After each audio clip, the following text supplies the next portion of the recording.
Bruno Aubert, ambassadeur français accrédité en République démocratique du Congo, a été reçu par le Premier ministre Jean-Michel Sama Lukonde Kyenge où ils ont échangé sur les enjeux du développement et du changement climatique. L'abbé Donatien Cholet, secrétaire général de la SENCO, est élevé au rang du chapelain de sa sainteté, le pape François. La CAGE salue la déception exprimée par le chef de l'État Félix Tshisekedi devant les deux chambres du Parlement réunies en congrès concernant le mauvais fonctionnement de la justice congolaise. Une nouvelle session d'information à la télévision d'éducation. Bienvenue à toutes et à tous. Place au développement des titres. Le nouvel ambassadeur de France en République démocratique du Congo, Bruno Aubert, a été reçu ce mardi 14 décembre 2021 par le Premier ministre Jean-Michel Sama Lukonde Kyenge et les grands enjeux du développement et du changement climatique étaient au centre de leur échange. Suivez. Il était important pour moi de venir me présenter au Premier ministre après un mois après avoir présenté mes lettres de créance au président Tshisekedi. Nous avons parlé de l'ensemble des sujets que nous partageons. Nous souhaitons, la France et la République démocratique du Congo, nous sommes déjà l'un à l'autre en quelque sorte des partenaires de référence. Nous avons une langue en commun, nous avons les mêmes visions sur les grands enjeux globaux autour du climat, de la biodiversité. Nous avons également une diplomatie active dans la région. Nous partageons également des impératifs de sécurité régionale communs. Nous souhaitons également participer activement au développement économique et social du pays, au développement des différentes régions. C'est la région pour laquelle je suis venu avec la directrice à Kinshasa de l'Agence française de développement. Car l'Agence française de développement, qui est notre agence de développement, est en train d'augmenter ses engagements en République démocratique du Congo et c'est un des signes de notre intérêt pour nos amis congolais. Et donc c'est de tout cela dont nous avons parlé avec son Excellence le Premier ministre. Très positive bien évidemment, très engageante et nous sommes convenus de nous revoir, de continuer à parler de tous ces sujets. Il était important pour moi d'avoir la vision globale de celui qui est le chef du gouvernement et dont le travail et la vision fédèrent sous l'autorité du président l'ensemble des activités des différents ministères et des différentes agences. Toujours à la primature, le Premier ministre Jean-Michel Sama Lukonde Kyenge et l'ambassadeur canadien en République démocratique du Congo, Benoît-Pierre Laramé, ont évoqué ce mardi 14 décembre 2021 les questions du genre et des luttes contre les violences faites aux femmes. Oui, je vous remercie pour l'intérêt. Comme vous le savez, ici à Kinshasa, il y a un groupe de 11 ambassadeurs qui sont des amis féministes et on désire engager la conversation avec Monsieur le ministre sur le sujet des questions d'égalité entre les genres.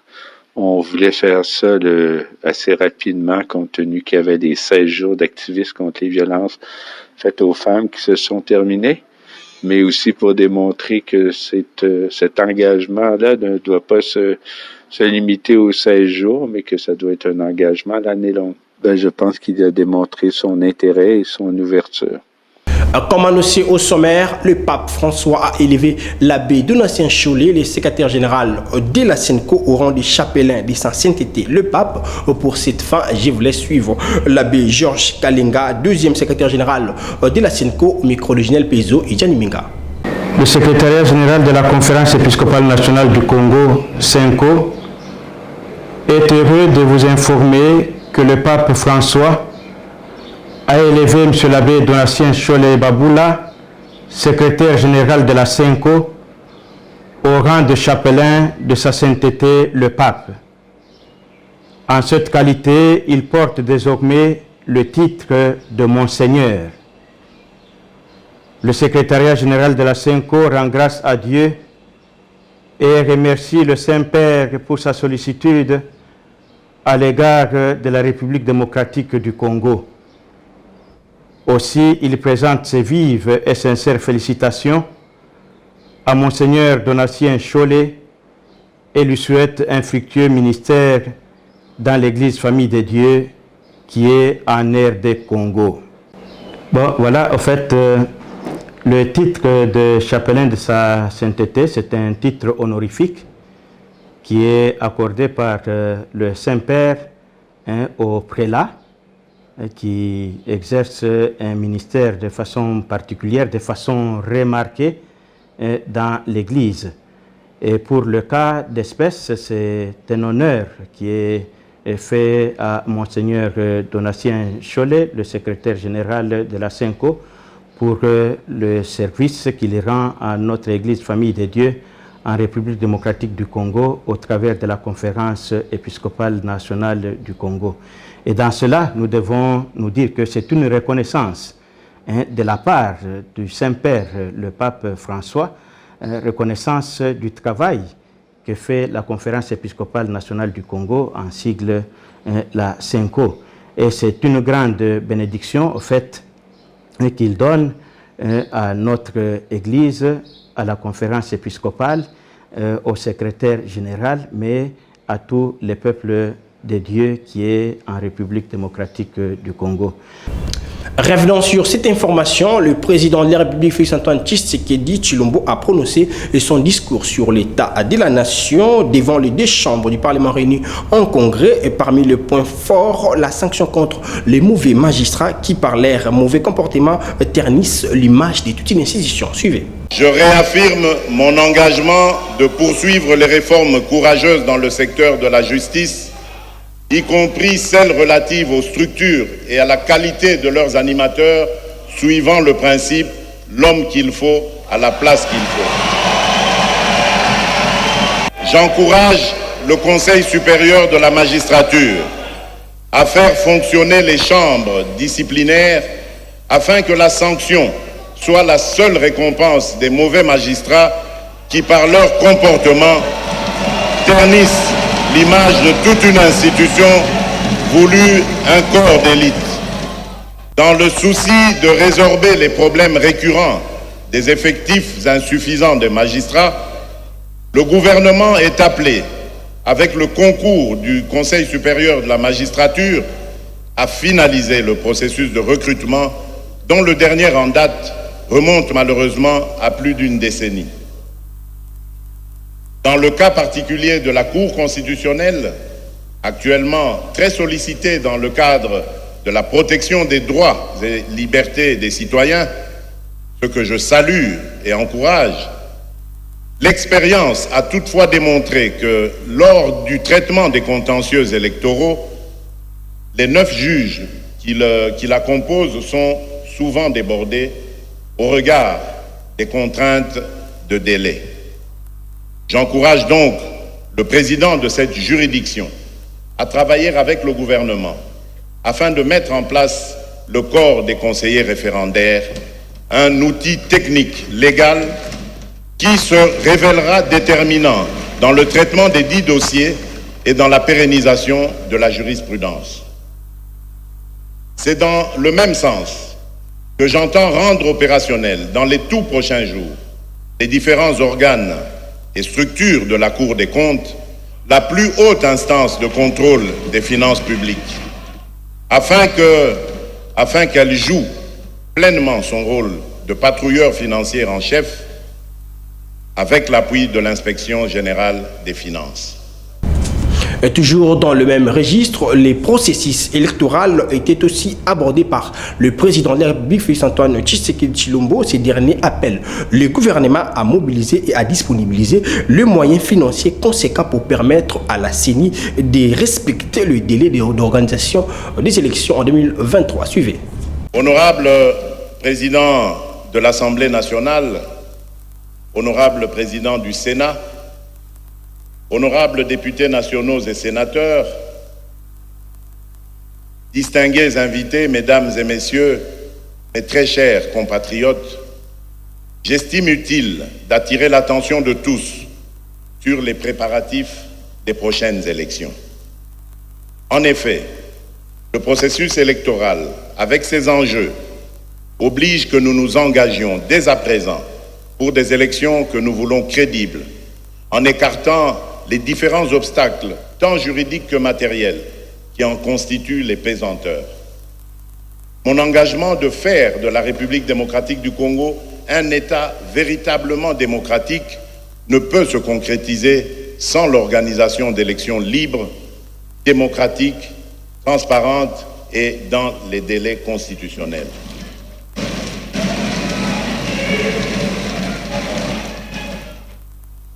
Je lance donc un appel solennel à tout notre peuple pour accompagner démocratiquement la Commission électorale nationale indépendante et pour s'impliquer activement dans le processus électoral. Je rappelle que celui-ci a déjà commencé avec la désignation de ces nouveaux animateurs après consultation des confessions religieuses et validation par l'Assemblée nationale. Afin de parachever la composition du bureau de la CENI, j'invite instamment ceux des acteurs politiques qui traînent encore les pieds à désigner rapidement leurs représentants respectifs au sein de ce bureau. J'invite en même temps le gouvernement à mobiliser et à disponibiliser les moyens financiers conséquents pour permettre à la CENI de respecter les délais d'organisation de ces élections afin qu'elles se tiennent effectivement en 2023. Pour ce faire, il est également important que le Parlement procède diligemment au vote des lois encore en souffrance pour un aboutissement heureux du prochain cycle électoral. Le chef de l'État, Félix Tshisekedi, est conscient que beaucoup de ménages n'ont pas accès aux services sociaux. Suivez. Je suis conscient que la situation de nos compatriotes n'est pas reluisante. Beaucoup de ménages peinent à nouer les deux bouts du mois et n'ont pas accès aux services sociaux de base tels que l'eau, l'électricité, les soins de santé et les transports.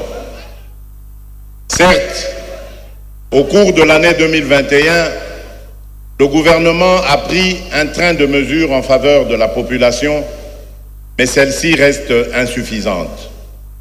Je demande donc au gouvernement d'accélérer la mise en œuvre de projets à impact rapide et visible. En effet, dans les secteurs de l'eau et de l'électricité, ainsi que de la santé, pour ne citer que cela, la plupart des projets en cours souffrent d'un manque de coordination et d'une faiblesse de pilotage.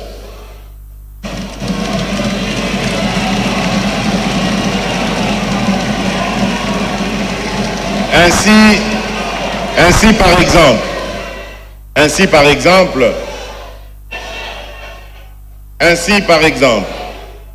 les centrales de Boussanga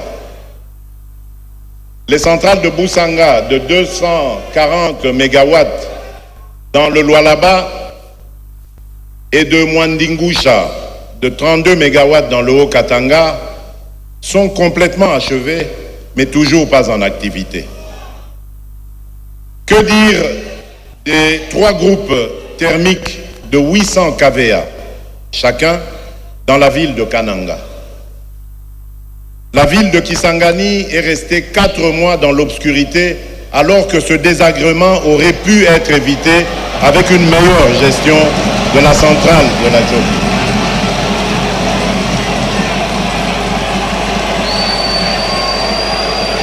Au cours d'une conférence de presse tenue ce mardi 14 décembre 2021 à Kinshasa, Georges Kapiamba, président de l'Association congolaise pour l'accès à la justice, note avec satisfaction la déception exprimée par le chef de l'État, Félix Antoine Tshisekedi, devant les 2 chambres du Parlement réunies en congrès en ce qui concerne le mauvais fonctionnement de la justice congolaise. Suivez cet élément de Ginel Pezo et Gianni Minga.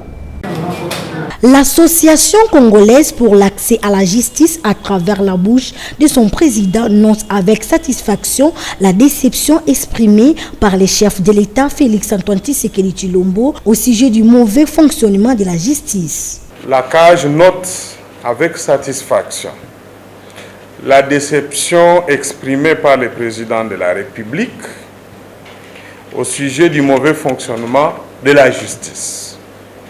En effet, la justice n'est pas assez engagée dans la lutte contre la corruption et les faits assimilés. À titre d'exemple, nous évoquons les cas suivants. 1. Sur 147 dossiers ouverts pour corruption, détournement des deniers publics et blanchiment des capitaux, entre janvier 2020 et novembre 2021, la CAGE a constaté qu'il n'y a eu que 10 décisions de condamnation définitives, mais sans aucune récupération des biens détournés ni amende à ce jour.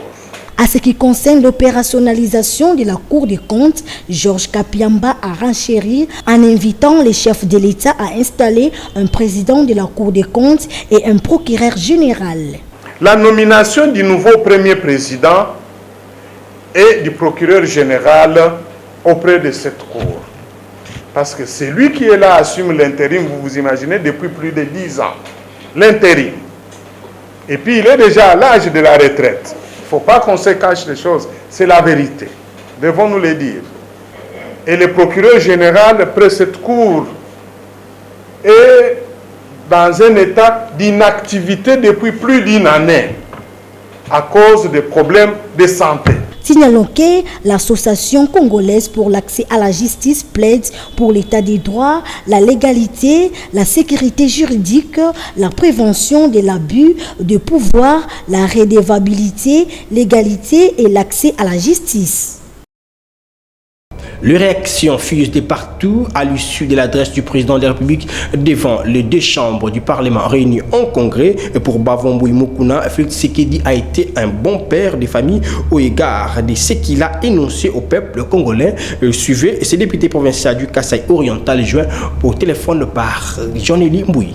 Ce qui m'a plu, c'est le problème de la sécurité sur l'étendue de la République, le problème de la justice, qu'il a condamné sans fermer, sans avoir de gants, qu'elle est encore à double vitesse. Il y a des choses qui se passent qui ne sont pas bonnes. Nous avons été aussi éblouis par sa façon de s'en prendre à son propre gouvernement, qui ne donne pas les 100% de ce qu'il attendait.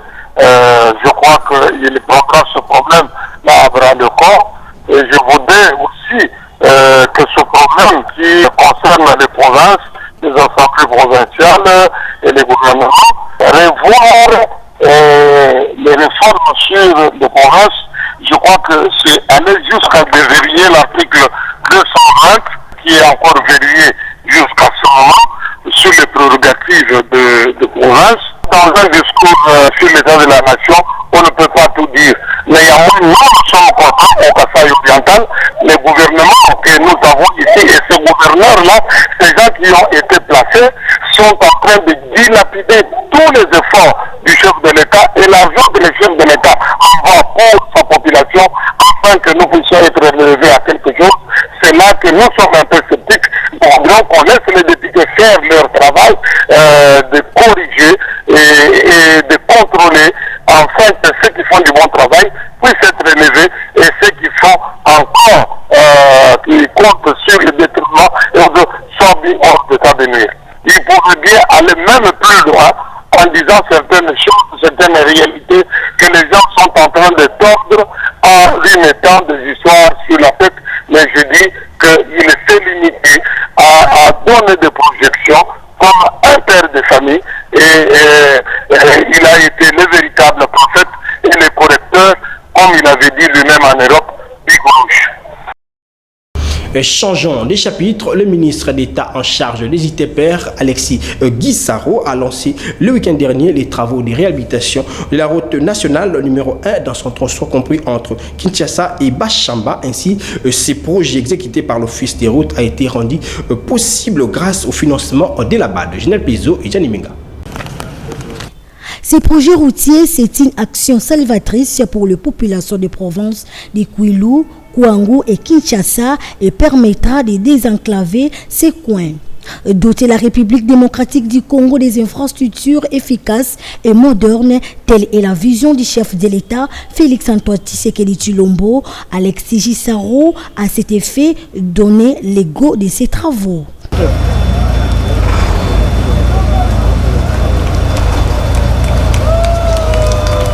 Après avoir lancé les travaux de réhabilitation de la route numéro 1 dans son tronçon allant de Kinshasa-Bochwamba, Alexis Gisaro a profité pour appeler les populations bénéficiaires de ces voies à accompagner ces travaux. Le projet de réhabilitation de cette route est fait dans le sens d'améliorer la fluidité dans la circulation des biens et des personnes, pour améliorer les échanges, non seulement les échanges humains, mais également les échanges économiques. Et vous savez que la RN1 est pratiquement une dorsale pour notre économie nationale parce qu'elle traverse 11 provinces. Ça va dans la droite ligne de cette vision qu'a le chef de l'État, le président de la République, de prendre son véhicule à partir de Mwanda jusqu'à la frontière de l'autre côté vers le Katanga. Pour sa part, le directeur général de l'office de route, Herman Moutima, a martelé sur l'entretien des anciennes routes. Nous sommes là pour assurer la vigilance que les travaux se fassent bien et dans les délais. Parce que ça doit se terminer au plus tard à la fin 2023. Donc c'est ça l'objectif du projet. Et en dehors de ça, comme on a dit tout à l'heure aussi, ça permet d'étudier l'asphaltage de la RN17. La RN17 qui permet de relier le chef-lieu de la province de Kwilu à Kinshasa sans problème. Dans le même ordre d'idées, le représentant de la Banque africaine de développement a salué la fructueuse matérialisation de la coopération RDC Banque africaine de développement. Ces projets financés par la Banque africaine de développement sera exécuté par l'Office de routes et 3 autres entreprises adjudicatrices. Revenons aussi sur cette information. La police nationale congolaise a empêché la tenue du sit-in de la plateforme Lamuka organisée le lundi 13 décembre 2021 devant les installations de la Commission électorale nationale indépendante dans la commune de La Gombe. La police a étalé un périmètre de sécurité aux abords du siège de la Commission électorale nationale indépendante ce lundi 13 décembre 2021 en vue d'empêcher la tenue du sit-in de la Mouka, El Fayoulou et Mozito pour réclamer la dépolitisation de la CENI. Malgré la disposition policière, les manifestants ont quand même arrivé devant la CENI, comme vous pouvez constater sur les images, avant d'être interpellés par la police, comme explique cet agent de l'ordre. En tout cas, awa ndenge tuza kimia manifestant zate moi muke bayaki to calmer toza na posa ya kobeta mutu te kosala eloko moko te toza na kimia bango pe baluka kimia omoni kimia soki eza ya bango eza ya biso nyonso toza bakongolais Congo tolinga toza na kimia musala etambola ndenge président de la République à Zolinga. De son côté, Maître Blanchard Mungomba, secrétaire général du Nouveau Élan, confirme qu'ils étaient à la CENI ce lundi 13 décembre. Je confirme qu'effectivement, les deux principaux partis politiques de la coalition Lamuka, je cite le Nouvel Élan et les CID avaient appelé à un sit-in effectivement devant le siège de la centrale électorale nationale indépendante. Et je dirais que c'est ce qui a été fait.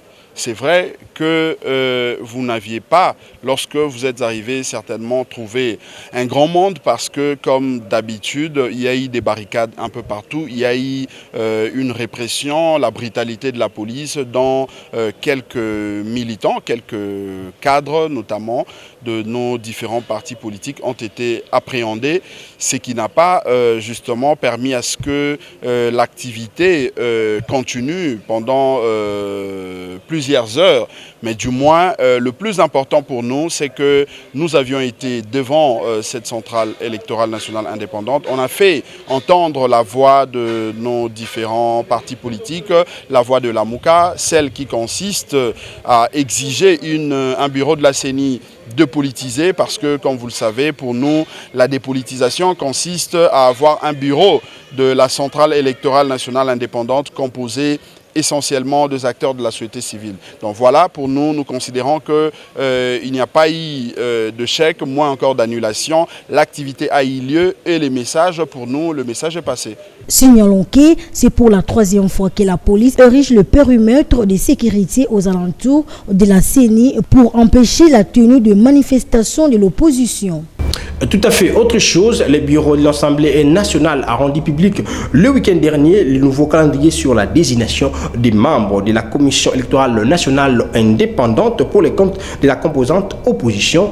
Pour ces faire, je vous invite à suivre le secrétaire général du Nouvel Élan, Maître Blanchard Mongomba, dans cet extrait choisi pour vous par Gilles Pezo et Jeanne Menga.